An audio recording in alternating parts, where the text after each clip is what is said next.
전문 대마왕 안치홍의 고전 뽀개기.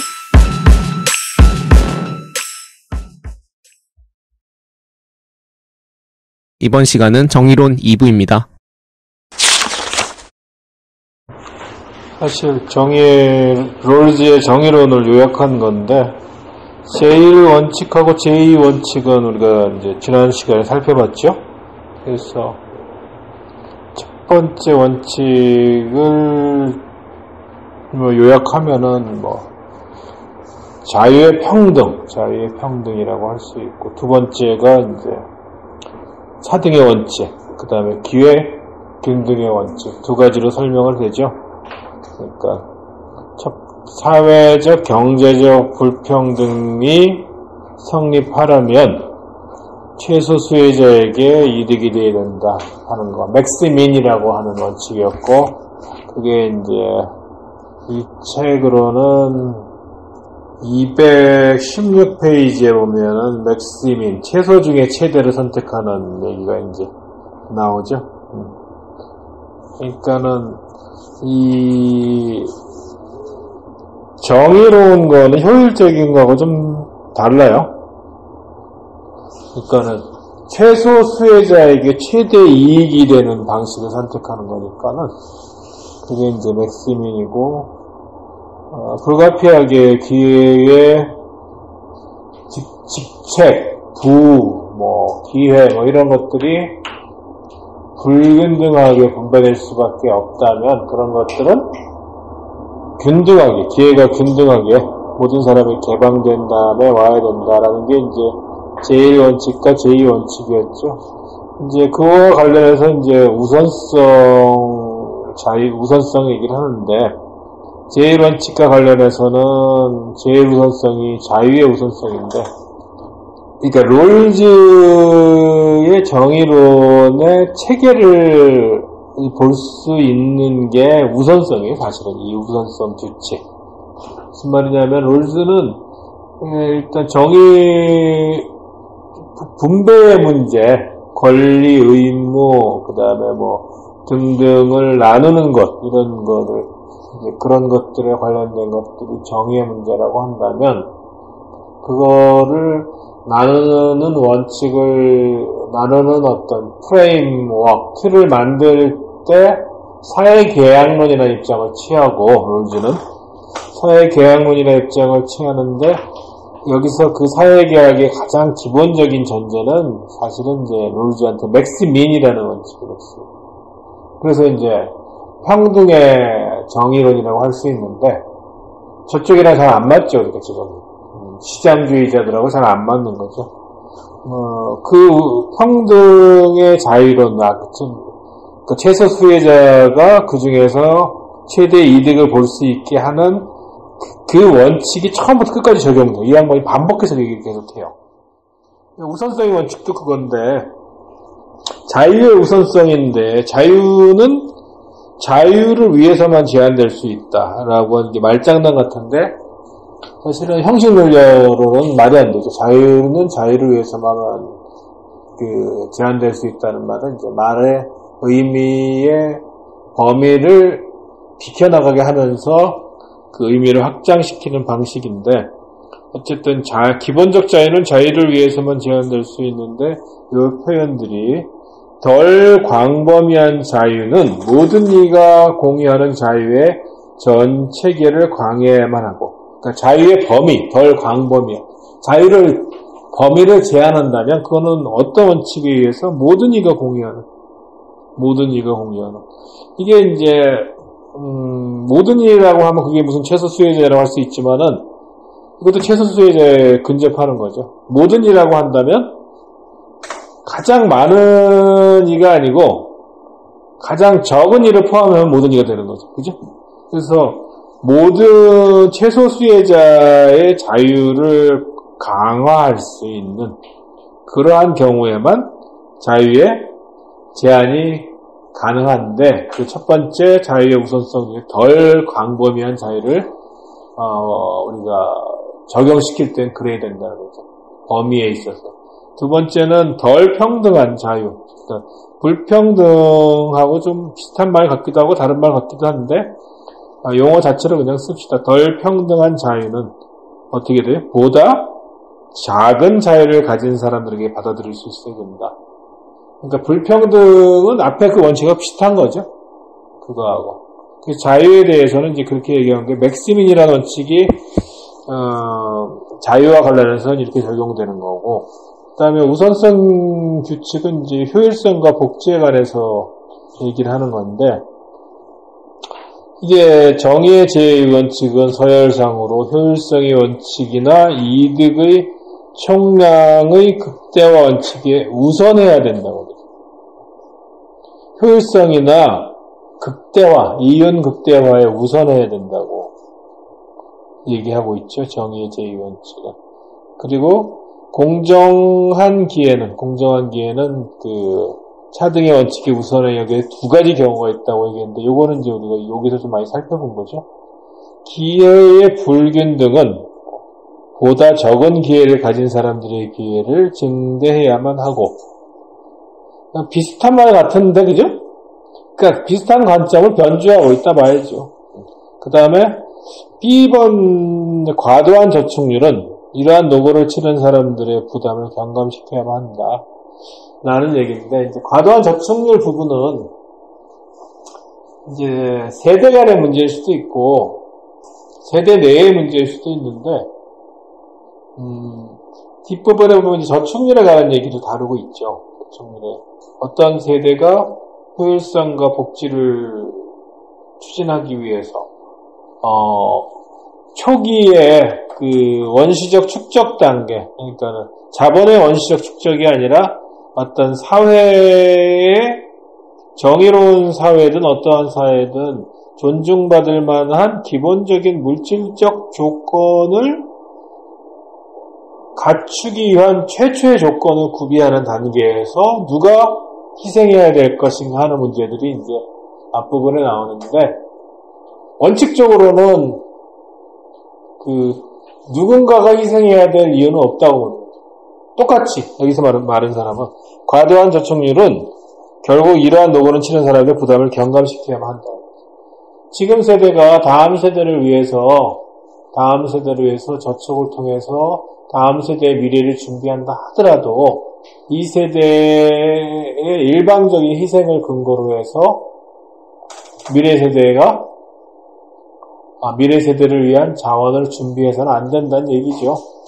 이러한 논리들이 결국은 이제 지속가능 발전이라는 개념이라든지 이런 데 나오는 건데, 어쨌든 이제 제1원칙과 제2원칙, 그 다음에 우선성의 문제가 이 책의 등에 있는 거에서도 알 수 있다시피 책의 모든 요약이에요.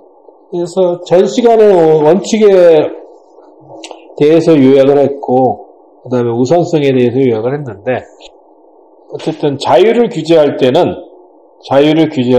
불가피하게 자유를 규제한다면은 어쨌든 덜 자유로운 자의 자유를 보호하는 방향으로 가야 되고, 그 다음에 효율성이나 어떤 이윤 극대화, 이득 극대화보다는 이 정의의 원칙이 우선해야 되며, 그것도 마찬가지로 어떤 맥시민, 최소 수혜자의 최대 이익에 관철되는 방향으로 작동해야 된다는 얘기를 이제 하고 있죠. 비슷한 얘기 같은데 조금 보면 차이가 있을 수도 있고. 그게 이제 이 책에 있어서 한마디로 정리하면 뭐냐 그러면 지금 한 얘기가 다죠. 이 책은. 그리고 이제 2장 제도론에서 다른 것 중에서 이제 좀 살펴본 것들은, 분배에 관한 것들은 정치 철학에서 다루고 사회학에서 다루고 많은 부분에 다루고 있기 때문에 굳이 여기서 경제적인 분배에 관한 논의는 이제 조금 덜 한다고 치고, 여기서 보면은 이제 세대 간의 분배에 관한 얘기가 나오죠. 세대 간의 분배에 관한 얘기가 나오는데, 케인즈 얘기를 인용하면서 1차 세계대전 직전의 어떤 축적, 그런 것들이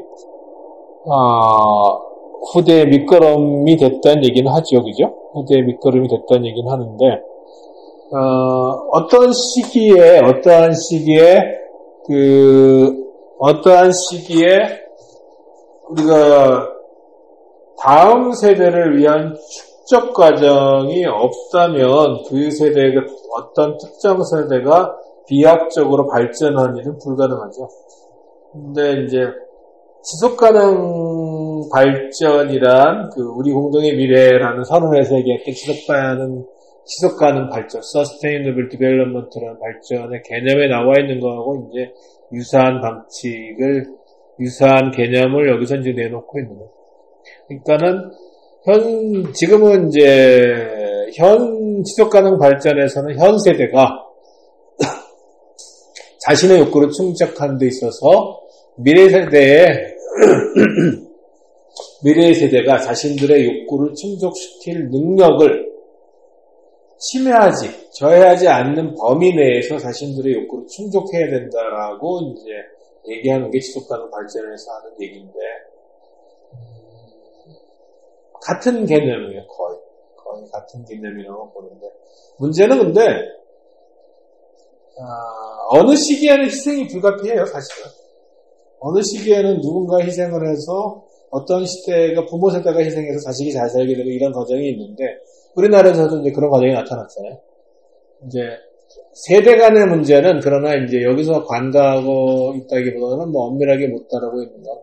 세대 간의 문제는 세대 내의 형평성하고 같이 가지 않으면은 정의롭지 못할 수 있다.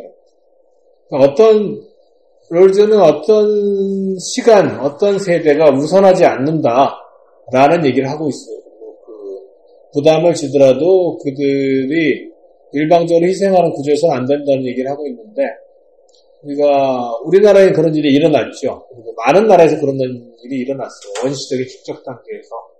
그래서 우리나라 예를 들면은 1960년대, 70년대, 80년대까지 독점 자본들이 성장하는 기회가 됐는데, 그때 이제 여러 가지 방식으로 국가적으로 부를 몰아주는 방식도 있었고, 또 하나는 원천이 국가가 동원해서 부를 쏟아주는 방식과, 또 하나는 자본이 노동을 착취해서 부를 축적하는 두 가지 방식으로 독점자본 형성이 되었죠. 그죠?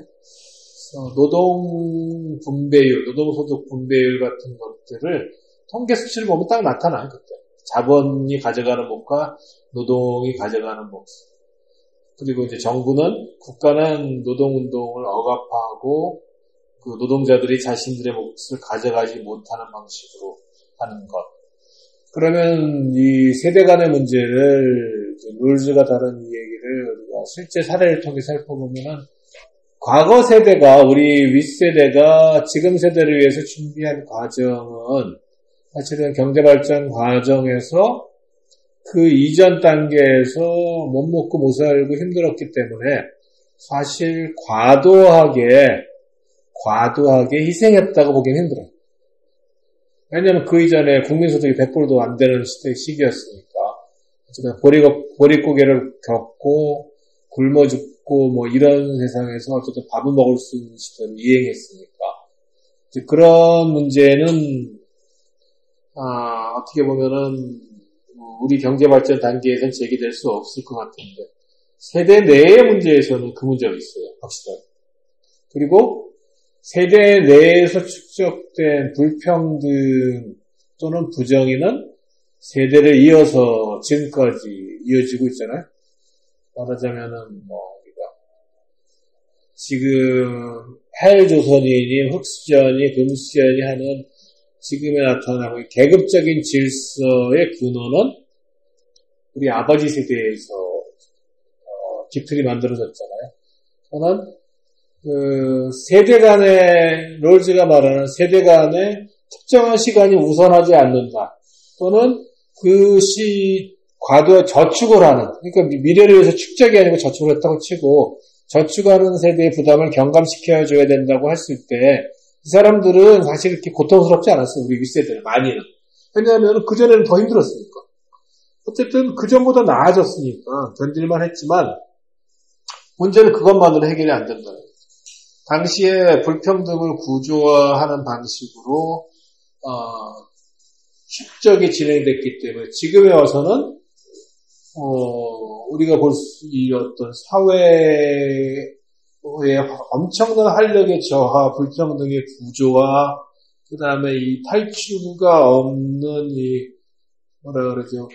불평등의 고착화, 만연한 갈등 이런 상태가 되고 세대 간의 문제는 지속가능 발전에서도 within generation, between generation 두 가지 문제를 다루고 있듯이 우리 공동의 미래에서는 두 가지 문제를 다루고 있는데 이제 그 두 가지는 하나는 환경이고 하나는 사회적으로 해석하는 게 일반적인 해석이지만 두 가지를 다 사회적으로 해석하면은 지금과 같은 아까 우리나라에서 박정희 시대를 거치면서 나타난 현상들에 대해서 설명할 수가 있죠. 롤즈는 이제 세대 간의 문제를 많이 다루고 있죠. 그 세대 간의 문제는 중요한 정의론에서도 다루고 있지만 재정이라든지 국가라든지 이런 데서 중요한 이슈 중에 하나예요. Generation Analysis라 그래서 이제 세대 간 분석 이런 거 행정에서도 많이 다루죠, 그죠? 행정에서도.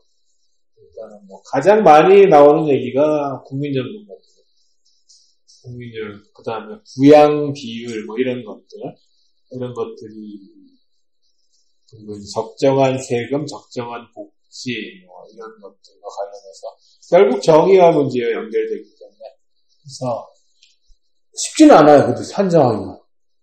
세대 간의 문제는 최소 수혜자가 누가 될 건지 측정하기가 어렵죠. 대체로 앞선 세대가 최소 수혜자가 될 확률이 높은데 나중에 재앙적인 상황이 오지 말라는 법은 없죠. 그래서 롤즈의 세대에서는 시간 우선성을 인정하지 않기 때문에 어느 세대가 더 재앙에 직면할 가능성이 크다라고 얘기하기는 힘들지만 지속가능 발전에서는 대체로 후대가 더 재앙에 직면할 가능성이 크다고 보죠. 당대가 주로 우리 당대에 주목해서 보고 있기 때문에 당대가 남용하게 있기 때문에 후대의 것들을 빼앗아 쓰고 있다라는 세대 문제를 다루고 있는 거죠. 그래서 우선성의 문제들을 이제 다룬 것이고 이제 다수결에 관한 문제도 이제 다루고 있죠. 우리가 정치 체제를 다루고 있는데.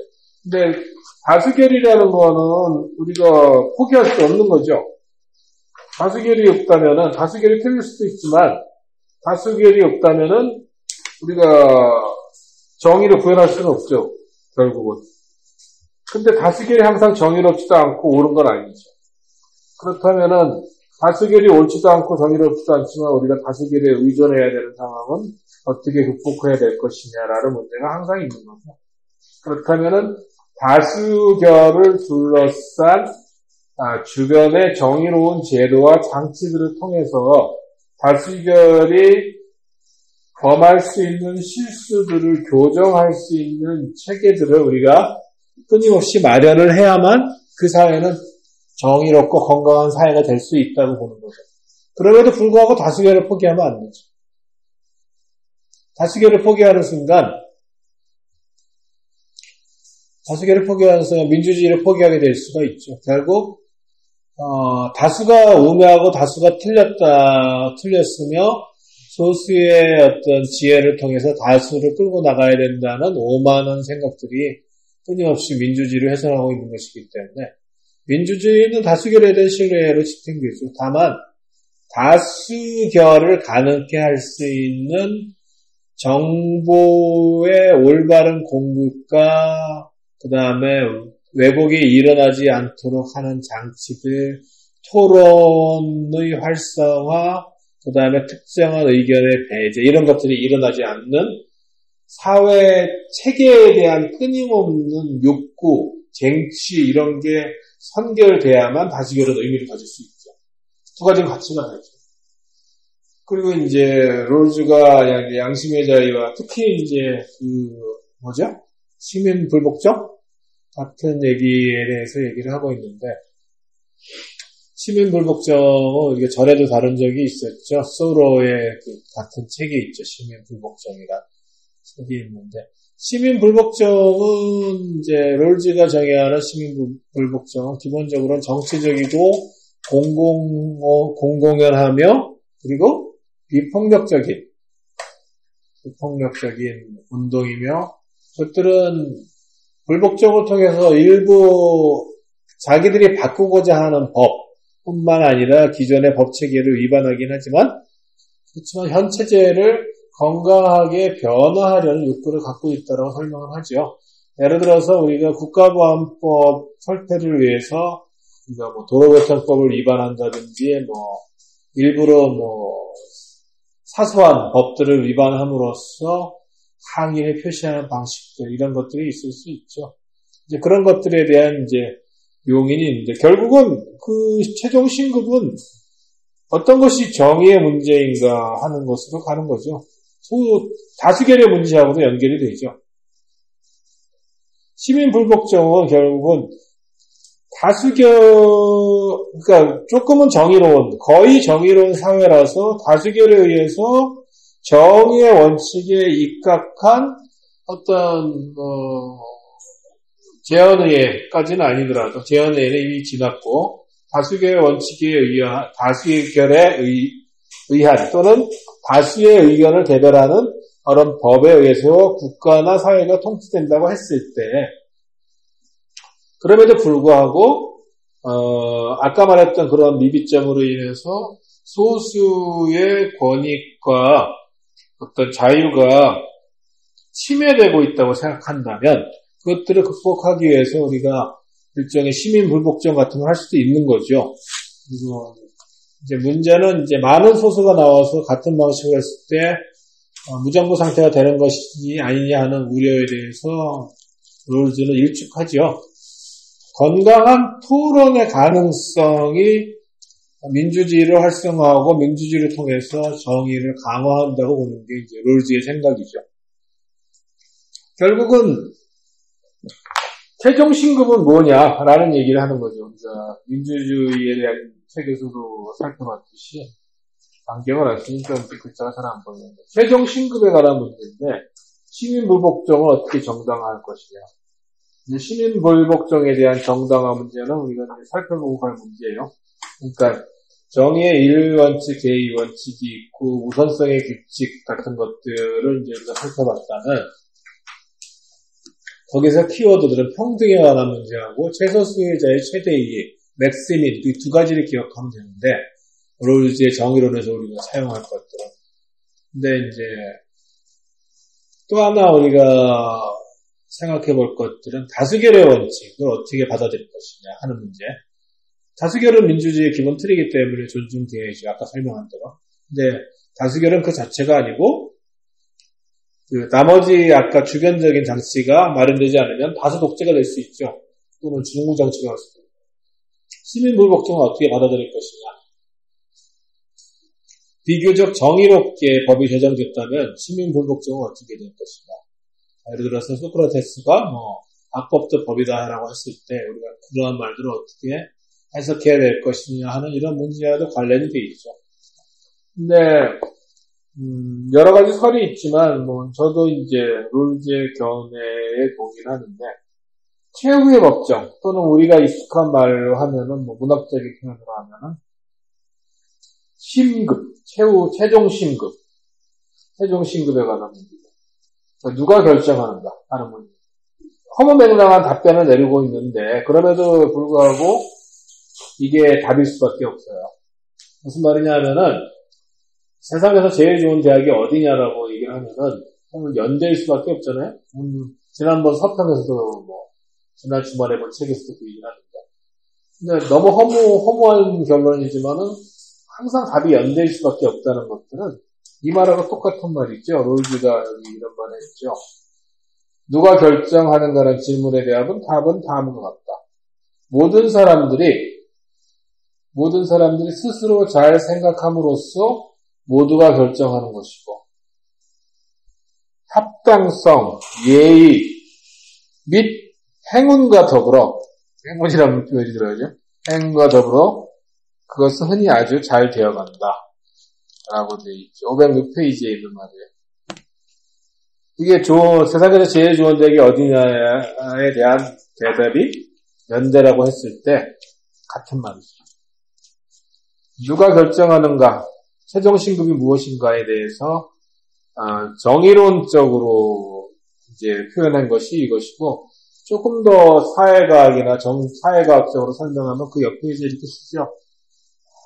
최후의 법정은 사법부도 행정부도 입법부도 아닌 뭐요?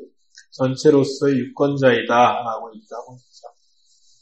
시민 불복정에 참여하는 사람들은 독특한 방식으로 그러한 집단에 호소하는 것이다. 그러한 집단은 어디에? 전체로서 유권자이다. 시민들의 정의관에 있어서 충분히 작용하고 있는 합의가 존재하고 시민 불복정에 의거하기 위한 조건들이 존중되는 한 무정부 상태에 대한 위험은 없다. 시민 불복종에 대한 용인에도 불구하고 무정부 상태에 대해서 걱정할 필요는 없다는 거죠. 근데 그 전제가 있죠. 정의관에서 충분히 작용하고 있는 합의가 존재하고, 그 다음에 또 하나는 이게 참 모호한 표현이가 있는데, 시민 불복종이 의거하기 위한 조건들이 존중된다. 그만큼 사회가 성숙해야 된다는 얘기죠. 사회가 성숙되지 않으면 시민 불복종이 무정부 상태를 올라올 수도 있다는 얘기죠. 우리가 광주 항쟁이라든지 이런 것들을 겪고 민주주의의 도정에서 독재를 거쳤는데, 거기와 관련해서 이제 우리가 새겨드릴 말은 이런 거죠. 그 밑에. 만일 정당한 시민 불복종이 시민의 화합을 위협하는 것으로 보일 경우 그 책임은 항거하는 사람들에 있는 것이 아니라 이러한 반대가 정당화되게끔 권위와 권력을 남용한 사람들에게 있다. 왜냐하면 명백히 부정의한 제도를 유지하기 위해 국가의 강제기구를 이용하는 것은 그 자체가 사람들이 정당한 과정을 통해서 항거하는 권리를 갖게 되는 일종의 비합법적인 힘이기 때문이다. 말 참 어렵게 썼죠. 이게 구문이 복잡해서 그래요. 구문이 복잡해서. 무슨 말이냐면은 할 얘기가 많은 사람들의 특징이고, 또 하나는 말을 엄밀하게 쓰고 싶은 사람의 특징인데, 특정한 단어를 연결할 때 영어로는 A of B라는 표현을 쓰면 A of B라는 표현을 쓰잖아요. 그죠? 많이 쓰는데 A of B인데 A하고 B 앞에 또 수식어가 붙어. A를 더 명확하게 하기 위해서. 그 다음에 절이 따라오기도 해요. 그죠? A 수식어가 따라오고 절이 따라오고 뭐 이런 식으로 하나의 의미를 명확하게 설명하려다 보면은 문장이 더 복잡해지고 그러면은 의미 전달이 잘 안 되는 경우가 있죠. 이 장에서는 그래서 주로 얘기한 게 이제 우선성에 관한 문제죠. 우선성에 관한 문제. 그거는 무지의 배열하고도 연결이 되죠. 무지의 배열의 구조는 우선성을 인정 안 하죠. 우선성이라기보다는 편견이나 어떠한 특정한 이득이나 기득권을 인정하지 않는 게 무지의 배열이잖아요. 기득권을 다 버리도록 하고 하는 것. 그게 무지의 배열인데, 우선성을 인정하지 않는 거죠. 그래서 여기서 이제, 정의의 1, 2 원칙과 나머지 규칙이라고 설명되어 있는 우선성의 규칙 두 가지까지 살펴봤고, 이제 우리가 정의와 관련된 2부의 제목이 제도 아니에요? 제도로서 몇 가지 중요한 것들 중에 하나를 살펴봤죠. 다수결에 관한 문제, 그 다음에 세대 간의 문제, 그리고 또 시민 불복종에 관한 문제, 이런 것들을 살펴봤는데, 거기에 깔려있는 룰즈의 생각은 매우 진보적인 생각을 갖고 있다는 것이죠. 다만 그 정의, 전제되는 것들이 상당히 높은 수준의 것들이죠. 플라톤의 이상국가에서나 가능할 것 같아요. 현실 국가에서는 사실 어렵죠. 현실 국가에서는 사실 어렵고, 그렇기 때문에 이제, 표현이 아까 그 표현 중에 뭐가 들어가 있어요? 합당성은 있는데 예의 및 행운과 더불어라고 되어 있죠. 누가 결정하는 거예요. 모두가 결정하는데 예의 및 행운과 더불어, 영어는 뭐라고 써있는지 모르겠는데 예의 및 행운과 더불어 그것은 흔히 아주 잘 되어간다. 흔히. 아닐 때도 있다는 얘기죠. 누가 결정하는가? 이 말은 정의를 누가 결정하는가? 이런 말이랑 같은데 누가 결정해? 모든 사람들이 결정하는데 그냥 모든 사람들이 안 하고 이 양반이 또 단서를 달았어요. 스스로 잘 생각함으로써라는 단서를 달았어요. 요즘 유행하는 말은 숙고함으로써, 수기함으로써 결정하게 된다는 얘기를 한 거죠. 그러면 이제 제도에 대해서 몇 가지 살펴본 거죠. 책을 샀으면은 여러분들이 이제 흔히 뭐 인터넷에서 나오니까 흔히 나오는 이제 딜레마 게임에 관한 설명 주석에 달린 거 보고 하고, 딜레마 게임에 관한 건 362페이지고 앞에는 이제 맥시민 게임이라고 해야 되나? 맥시민에 관한 설명 두 가지 숫자도 적혀 있는 것들은 이제 눈여겨보면 두 가지 게임을 비교하면 좋아요, 사실. 우리 현실의 게임은 자본 신자유주의든 뭐 뭐든 같은데 현재의 자본주의는 어떤 구조냐면 딜레마 게임 구조예요. 모두가 칸막이가 되어 있기 때문에 딜레마 게임이 갖고 있는 것들은 인간이 얼마나 우매하고 어리석은가 아니라 360페이지 보면은 이렇게 되어 있잖아요.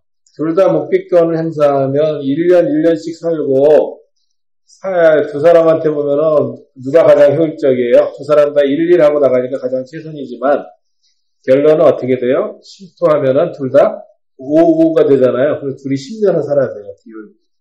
근데 한 사람이 묵비권이고 한 사람이 실토하면은 반대가 10년과 제로 방면 두 가지 가능성이 있죠. 그래서 사람들이 얼마나 나약한가라는 게 딜레마 게임의 구조가 아니라 사람들은 각각 실토함으로써 자기가 10년을 살게 되는 위험을 회피하는 것.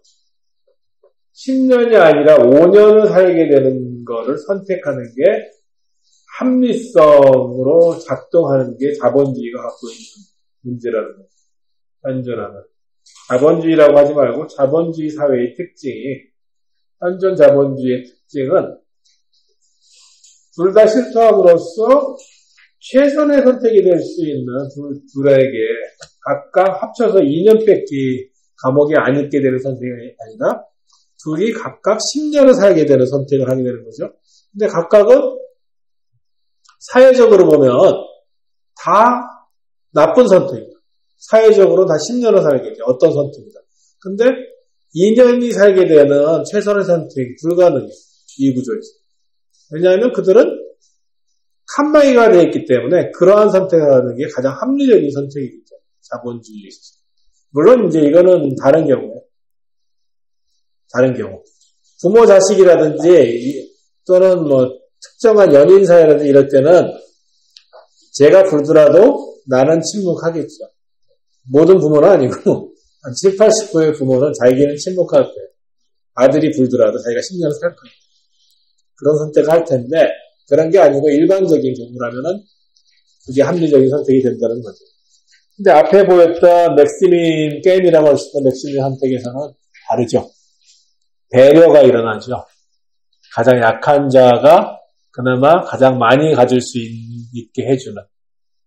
그게 이제 최근에 우리가 살펴봤던 뭐예요? 연세대학교 축제에서 있었던 장애인 배려 문제 같은 것들이 정의 원칙을 말하면 맥시민이 적용되지 않은 거죠. 무슨 말이냐면 전체로서는 가장 거기가 폼나고 가장 흥겨운 스탠딩석을 장애인에게 배려함으로써 전체적으로 축제의 공리가 줄어든다고 볼 수 있지만 전체적으로 축제의 공리가 줄어든다고 볼 수 있죠. 장애인 30명 휠체어하고 그 보조 도움 주는 사람을 빼고 거기에 뭐 100명, 200명의 비장애인이 들어가서 마구 소리 지르고 뛰었을 때의 축제의 공리는 장애인 30명이 휠체어에 앉아서 뛰지도 못하고 소리만 지르면서 즐기는 축제에 비하면 훨씬 큰 공리죠. 그렇지만 왜 우리가 그걸 선택해요? 최소 수혜자를 배려하는 것이 최소 수혜자에게 최대 이득이 가게 하는 것이 무엇이기 때문에? 정의이기 때문에 그렇게 배려하는 것이죠. 적어도 대학 공동체는 정의를 지향을 해야 됩니다. 어떤 수인의 딜레마식의 결론을 갖는 게 아니라. 그러니까 이미 대학 사회는 그들의 사고방식 정의롭지 않은 거예요. 이거는 혜택이다, 니네한테 베풀어주는 거라는 발상 자체는 그들이 갖고 있는 발상에서 이미 정의가 사라진 거고, 공리적인 발상, 효율적인 발상, 이것만 남아있는 거죠. 정의의 문제를 이제, 여기 나와 있는 문제를 이제, 현실의 사례와 결부시키면 그렇게 볼 수 있는 거죠.